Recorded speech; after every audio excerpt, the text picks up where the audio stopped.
जब जमीन अपनी हद छोड़ दे और आसमान अपनी पहचान, जब स्पेस और डायरेक्शन दोनों अपना मतलब खो दें, जब ईस्ट और वेस्ट सिर्फ नाम रह जाएं, जुल्करनैन न सिर्फ पूरब तक पहुंचे, न सिर्फ पश्चिम तक, बल्कि वहां तक जहां डायरेक्शन भी खुद को भूल जाती है।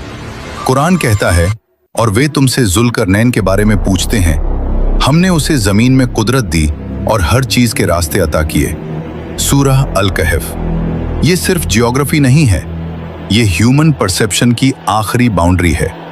वो बिंदु जहां इंसान का कंपस काम करना बंद कर देता है, वहीं से जुल्करनैन गुजरते हैं। वो किसी शहर में नहीं उतरते, वो एक ऐसी दुनिया में पहुंचते हैं। कुरान के लफ्ज हैं, यहां तक कि जब वो सूरज के उगने की जगह पहुंचा तो उसने देखा कि वो ऐसी कौम पर उगता है जिनके लिए हमने सूरज से बचने का कोई पर्दा नहीं बनाया। सूरह अल कहफ, जहां सूरज का रौ नंगा कहर सीधे जमीन पर गिरता है। न पेड़, न पहाड़, न छाया, सिर्फ जलता हुआ आसमान और पिघलती हुई जमीन। ऐसा माहौल जहां यूवी रेडिएशन, हीट एक्सपोजर और एटमॉस्फेरिक शील्ड मौजूद नहीं।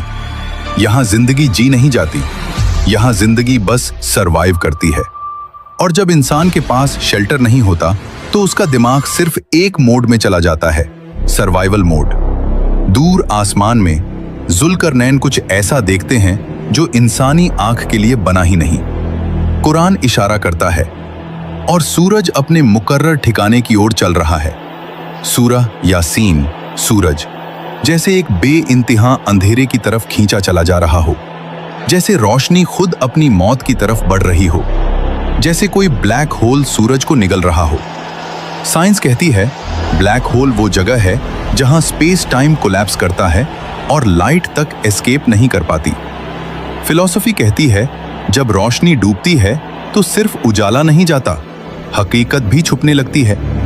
इसी मकाम पर जुल्करनैन एक अजीब कौम को देखते हैं, लोग जो बस जिंदा हैं, न मकान, न कपड़े, न पनाह, सिर्फ सांस और इंतजार।